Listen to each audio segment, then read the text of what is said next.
Implantable human chips. Supporters hail the technology as a medical marvel, but critics warn that the potential risks are real.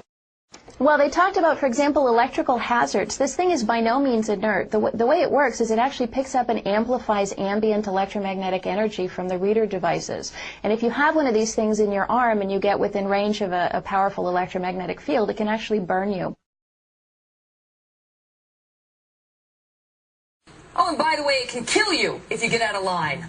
A closer look at the who and the why behind this idea.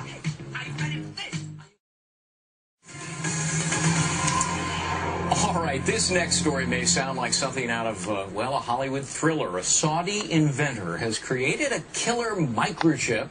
It's designed to track terrorists and criminals and, well, you can think of somebody. Not only does it include a GPS device, it also has a lethal dose of cyanide, which can be activated at any time. You get my point? The inventor's bid for a patent has been rejected in Germany. Joining us now this morning to talk about it, Jake Ward, deputy editor of Popular Science. Okay, this is pretty macabre, pretty sinister and nefarious. How exactly would this work? Well, there's a category of technology that involves GPS tracking systems being shrunk down to the size where you could actually implant it surgically. And we've seen a number of applications for this. This is without question the most sinister version of it that I've certainly heard of. You know, and the notion of tracking criminals is not new, but the notion of killing them remotely, I think, is a whole new thing. Yeah, and Germany says, look, we're not going to approve this. That's because right. For that very purpose. And apparently, in some of the paperwork in applying for the patent, you know, you could track fugitives from justice, terrorists, illegal immigrants, criminals, political opponents, defectors, and Saudi Arabians who don't return home from pilgrimage. It's a little bit wild. I agree. I mean, the thing about you know, this kind of patent is Germany has very tight laws about making sure that you're not registering something that really is just a bad idea, a scary idea. And in this case, this guy obviously has some very strong feelings about what it would be used for, but it just seems a little outlandish. Yeah. Well, terrorist groups might be interested. I'm sure they'd be happy to grant their own form of a patent for that. Sure. The bigger world, though, of GPS, talk to us about how it's being used to, for example, track sex offenders? Sure. The Washington State Legislature right now is considering the possibility of registering perhaps 100 sex offenders with a GPS chip that's implanted in their shoulder because they found that a few of them have been wearing them on their wrists and then have cut them off, which just defeats the purpose. And so, but the larger world of this technology is actually pretty happy stuff. I mean, there is new technology for tracking Alzheimer's patients, you know, who may wander away. Right. Right. Sure. Tracking the vital signs of professional athletes from the sideline. You know, there's been a couple of cases in which, you know, football players have collapsed of heat exhaustion, and seeing the early warning signs of that, there's technology that sort of allows you to do that remotely. You know, even something as benign as keeping track of your dog, you know, a radio frequency tag implanted in your pet, the vet, you know, finds a stray, scans it, and finds its rightful owner in an instant. Yeah. Do you see an explosion of the use of GPS devices? And obviously a lot of people are concerned about an intrusion of privacy. Absolutely, sure. I mean, I think that there is a trade-off there, and obviously this you know, the inventor who filed for this patent has gone across the line in terms of privacy. Yeah. But the use of GPS in the future will allow you to, you know, you'll never lose your wallet again. You'll never lose your keys again. Right. It's that kind of stuff where you're going to, you know, you'll be able to beep any object you own, you know, and find it in the house. And so, you know, there's the vicious expression, and then there's the really, really helpful expression that I think we'll see in the future. You know, I lose socks in the dryer. I don't know how that happens. Maybe that would help me in that regard. Thanks. Jake Ward, deputy editor of Popular Science. Interesting stuff. Thanks very much. I've got my little buddies microchipped. Do you really? Yeah. Yeah. I do, just in case they get away, and then you bring them and then you take them to like the checkout counter at the grocery store and you scan them, and then they say, hey, I belong to Megyn Kelly. That is very cool, yeah. Verichip has been approved by the FDA as a Class 2 medical device in order to identify high-risk patients in an emergency situation.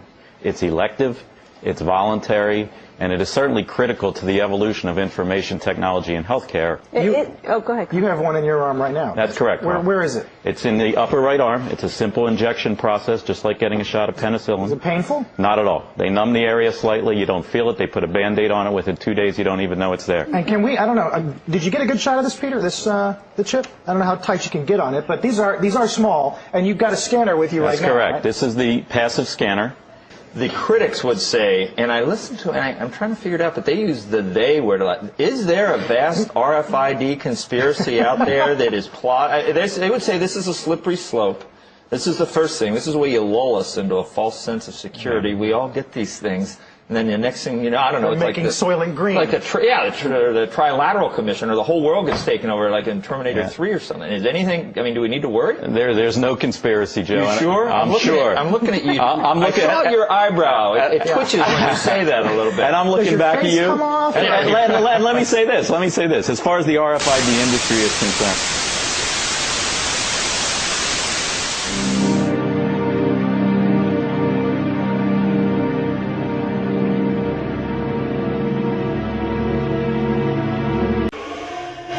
The last thing the men behind the curtain want is a conscious, informed public capable of critical thinking, which is why a continually fraudulent zeitgeist is output via religion, the mass media, and the educational system. They seek to keep you in a distracted, naive bubble, and they are doing a damn good job of it. In 2005, an arrangement between Canada, Mexico, and the United States was made. This arrangement, unannounced to the public, unregulated by Congress, merges the United States, Mexico, and Canada into one entity, erasing all borders. It's called the North American Union. You might want to ask yourself why you've never heard of this. In fact, there is only one mainstream reporter who's actually heard of and has had the courage to cover this issue. The Bush administration's open borders policy and its decision to ignore the enforcement of this country's immigration laws is part of a broader agenda. President Bush signed a formal agreement that will end the United States as we know it, and he took the step without approval from either the U.S. Congress or the people of the United States. It's a deal that few have even heard of. It's being done again by very few people at the very top on behalf of the investment class, but the working class of people, political officials across our country, from communities, from cities and so forth, they don't know anything about this. This isn't some trade agreement. It is a total removal of sovereignty from these countries, which will also result in a completely new currency called the Amero. Fall. Apart from that, I think one thing people who are dollar-based need to focus on is the Amero. That's the one thing that nobody's talking about that I think is going to have a big impact on everybody's life in Canada, the U.S., and Mexico. The Amero is the proposed new currency for the North American community, which is being developed right now between Canada, the U.S., and Mexico to make a borderless community, much like the EU, and the dollar, Canadian dollar, U.S. dollar, and the Mexican peso replaced by the Amero. By default of this agreement, the American Constitution will eventually be obsolete. You would think that a situation like this would be on the cover of every major newspaper. That is until you realize that the people who are behind this movement are the same people behind the mainstream media, and you are not told what you're not supposed to know.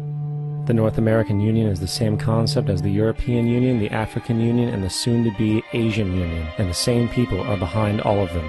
And, when the time is right, the North American Union, the European Union, the African Union, and the Asian Union will be merged together, forming the final stages of a plan these men have been working on for over 60 years. A one-world government.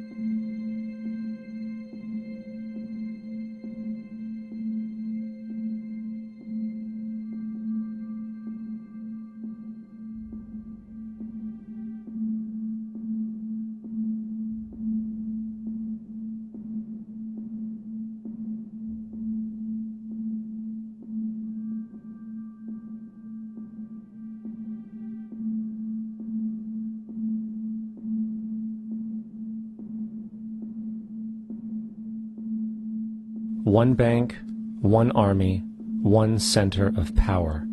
And if we have learned anything from history, it is that power corrupts, and absolute power corrupts absolutely.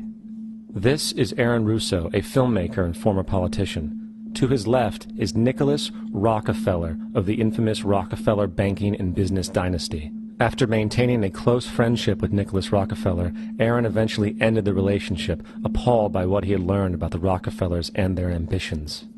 I got a call one day from an attorney woman I knew, and she said, "Would you like to meet one of the Rockefellers?" I said, "Sure, I'd love to."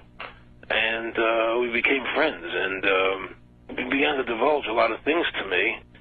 So he said to me one night, he said that there's going to be an event there, and out of that event, you're going to see we're going to go into Afghanistan, so we can run pipelines from the Caspian Sea. We're going to go into Iraq to take the oil and establish a base in the Middle East, and we're going to go into Venezuela and try and get rid of Chavez. And the first two they've accomplished. Chavez they didn't accomplish. And he said you're going to see guys going into caves looking for looking for people that they're never going to find. You know, he was laughing about the fact that you have this war on terror. There's no real enemy. He's talking about how by having this war on terror, you can never win it because so it's an eternal war. And so you can always keep taking people's liberties away. And I said, how are you going to convince people that this war is real? He said, but the media. The media can convince everybody it's real. I mean, you know, it's just that you keep talking about things. You keep saying it over and over and over again, and eventually people believe it. You know, you created the Federal Reserve in 1913 through lies. You create 9/11, which is another lie. Through 9/11, you're fighting a war on terror, and now all of a sudden you go into Iraq, which was another lie, and now they're going to do Iran. You know, and it's all one thing leading to another, leading to another, leading to another. Now, I would say, what are you doing this for? What's the point of this thing? You have all the money in the world you ever want. You have all the power. I said, you know, you're hurting people. It's not a good thing. And he would say, what do you care about the people for? Take care of yourself and you take care of your family. And then I said, so what are the ultimate goals here? He said, the ultimate goal is to get everybody in this world chipped with the RFID chip and have all money be on those chips and everything on those chips. And if anybody wants to protest what we do or violate what we want, we just turn off the chip. That's right, microchipped. In 2005, Congress, under the pretense of immigration control and the so-called war on terrorism, passed the REAL ID Act, under which it is projected by May 2008, you will be required to carry around a federal identification card, which includes on it a scannable barcode with your personal information. However, this barcode is only an intermediary step before the card is equipped with a VeriChip RFID tracking module, which will use radio frequencies to track your every move on the planet. If this sounds foreign to you, please note that the RFID tracking chip is already in all new American passports. And the final step is the implanted chip, which many people have already been manipulated into accepting under different pretenses. We have a Florida family who are really pioneers of a brave new world. They have volunteered to be the first ever to have microchip identification devices implanted into their body. After 9/11, I was really concerned with the security of my family. I wouldn't mind having something planted permanently in my arm that would identify me. In the end, everybody will be locked into a monitored control grid where every single action you perform is documented. And if you get out of line, they can just turn off your chip, for at that point in time, every single aspect of society will revolve around interactions with the chips. This is the picture that is painted for the future if you open your eyes to see it. A centralized one-world economy where everyone's moves and everyone's transactions are tracked and monitored, all rights removed.